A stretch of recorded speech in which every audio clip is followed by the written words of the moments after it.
Seja bem-vindo ao primeiro episódio do podcast Humanismo. Nosso grupo é formado por Isadora Vieira, Luiz Eduardo e Carlos Murilo. Somos alunos da Universidade Franciscana do curso de Psicologia e quem estará apresentando será Isadora e Luiz. Olá, caro ouvinte. Eu sou o Luiz Eduardo e hoje iremos discutir sobre a abordagem humanista e suas características. Não se preocupem, nosso podcast ao vivo será gravado e vocês poderão ouvi-lo novamente. Nesse episódio, faremos uma introdução do pensamento humanista com enfoque no psicólogo Abraham Maslow. Ele foi professor e pesquisador norte-americano, viveu entre 1908 e 1970, atuando em importantes universidades americanas. Realizou estudos em psicanálise, gestalt, sexualidade e se tornou um grande observador do comportamento humano. Suas teorias acerca da hierarquia das necessidades, autorrealização e experiências de euforia eram focadas em maximizar o bem-estar e alcançar todo o potencial humano. Para iniciar as discussões do podcast, nosso ouvinte Henrique de Mello já tem uma pergunta. Olá, eu gostaria de saber como surgiu a psicologia humanista. Obrigado pela pergunta, Henrique. Bom, a psicologia humanista nasceu no final dos anos 1950, tendo ênfase nas décadas de 60 e 70. Seu surgimento é considerado uma reação a duas grandes forças da psicologia que dominavam o cenário norte-americano. Na época, o behaviorismo, que defendia as ideias da análise apenas do comportamento, e a psicanálise, do enfoque do inconsciente e seu determinismo. Devido a isso que o movimento humanista foi chamado de terceira força da psicologia, né? Exatamente, se refere à construção de uma doutrina, um modo de pensar, tomando como critério a diferenciação do ser humano de qualquer outro ser existente, entendendo-o em sua existência própria. Movimento esse que tem suas raízes em pensadores muito anteriores ao período histórico assim denominado.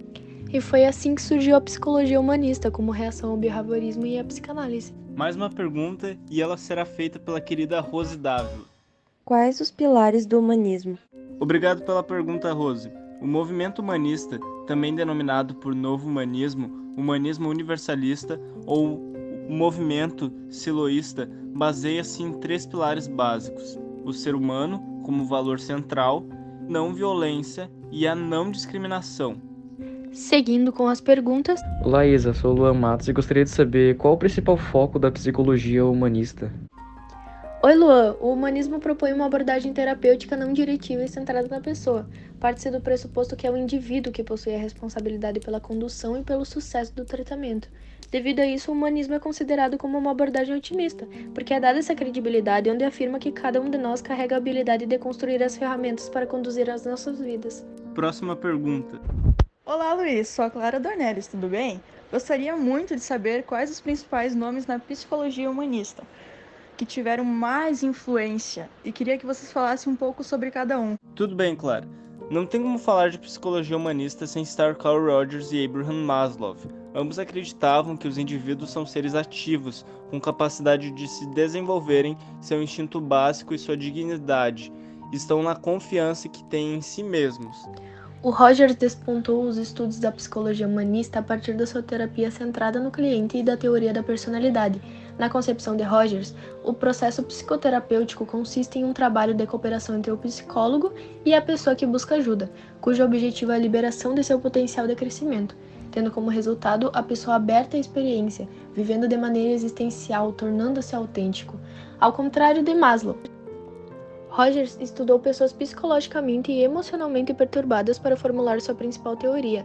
Inclusive, como existencialista, Rogers acreditava que teorias psicológicas eram mecanicistas e desumanizavam o estudo da psique. Já por outro lado, Maslow considerava que a autorrealização seria o principal conceito da teoria holístico-dinâmica.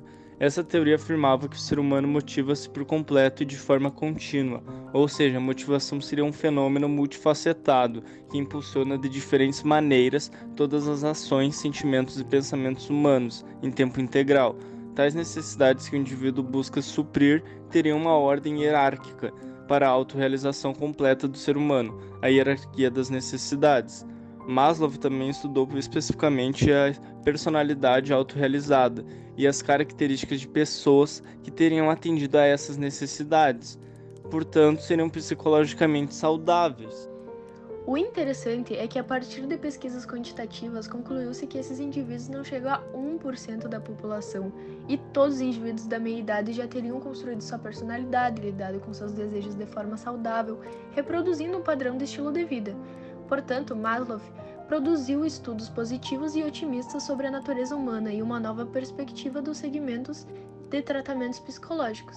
Para as pessoas que não sabem como funciona a hierarquia das necessidades ou pirâmide de Maslow, é um modelo que representa as principais necessidades do ser humano em ordem de prioridade. Todo ser humano tem necessidade que vão desde as mais simples, como estar saudável e morar bem, até as mais complexas, como desenvolver seu potencial máximo. Ou seja, é nessas demandas comuns que se baseia a pirâmide de Maslow, uma teoria do século XX que é usada por empresas até hoje. Esse modelo hierarquiza as necessidades humanas, desde as fisiológicas até as de autorrealização. A cada desejo satisfeito, o indivíduo vai subindo de nível e criando novas motivações. A hierarquia das necessidades elenca as necessidades que Maslow observou em indivíduos bem-sucedidos, que tinham ambições grandiosas, mas não impossíveis. Os 4 tópicos da base da pirâmide são motivados por deficiência. A base trata de deficiências fisiológicas, como ar, comida, bebida, sono, calor, exercício. Enquanto essas necessidades básicas não forem satisfeitas no nível exigido para um bom funcionamento do corpo, a maior parte da atenção e esforços de uma pessoa permanecerá nesse nível, e as outras necessidades dos níveis acima despertarão pouca motivação ao indivíduo. Após as necessidades fisiológicas serem atendidas, surge a necessidade de segurança, que envolve segurança, estabilidade, saúde, abrigo, dinheiro e emprego. Nesse estágio, há uma preocupação com o futuro. Conseguirá o indivíduo manter seus bens, negócios ou emprego que lhe assegura comida, bebida, abrigo, roupas e etc.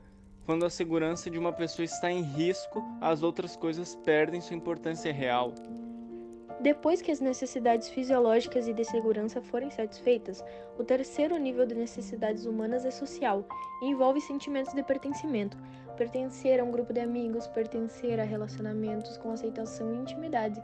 Isso vem dos seres humanos serem seres sociais que sentem a necessidade de pertencer a vários grupos e serem aceitos por estes. Quando passa a predominar a necessidade social, a pessoa procura conseguir relações com outras pessoas e grupos sociais. Depois que uma pessoa começou a satisfazer a sua necessidade de participar, geralmente deseja ser mais que um simples membro do grupo. Surge a necessidade de conquista, reconhecimento, respeito e competência. A maioria das pessoas tem necessidade de uma elevada valorização de si mesmas, finalmente baseada na realidade, ou seja, no reconhecimento e no respeito dos outros. A satisfação dessa necessidade de estima produz sentimentos de confiança em si mesmo, de prestígio, de poder e de controle.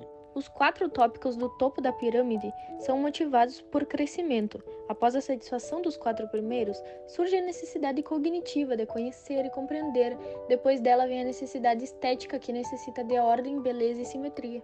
E por fim, as 2 últimas, por penúltima na pirâmide, está a autorrealização, onde o ser humano alcança seu potencial pessoal e após ela, a autotranscendência, que inclui ajudar os outros e ligar para algo além de nós mesmos. Temos mais uma pergunta, hoje nossos ouvintes estão interativos.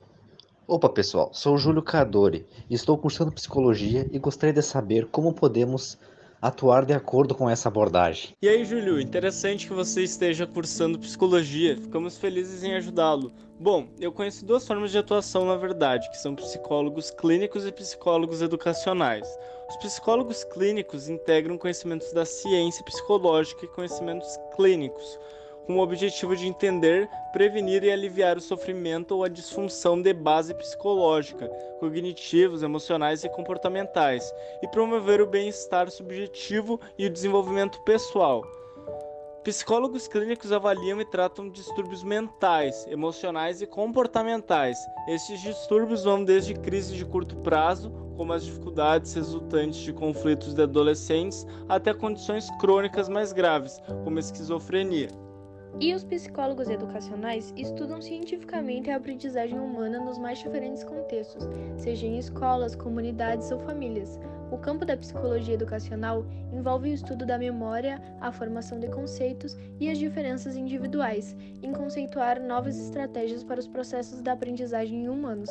Os psicólogos educacionais podem realizar o estudo dos processos de aprendizagem a partir de perspectivas tanto cognitivas como comportamentais, que permitem aos pesquisadores entender as diferenças individuais na inteligência, no desenvolvimento da cognição, afeto, motivação, autorregulação e autoconceito, bem como seu papel na aprendizagem. O campo da psicologia da educação depende fortemente de métodos quantitativos, incluindo testes e medição, para melhorar as atividades educativas relacionadas ao design de métodos de ensino, gestão de sala de aula e avaliação, que servem para facilitar processos de aprendizagem em vários contextos educativos em toda a vida. Aquele que desmente seu talento, o pintor nato que vende meias, o homem inteligente que vive uma vida estúpida, o homem que vê a verdade e fica de boca fechada, o covarde que desiste de sua masculinidade.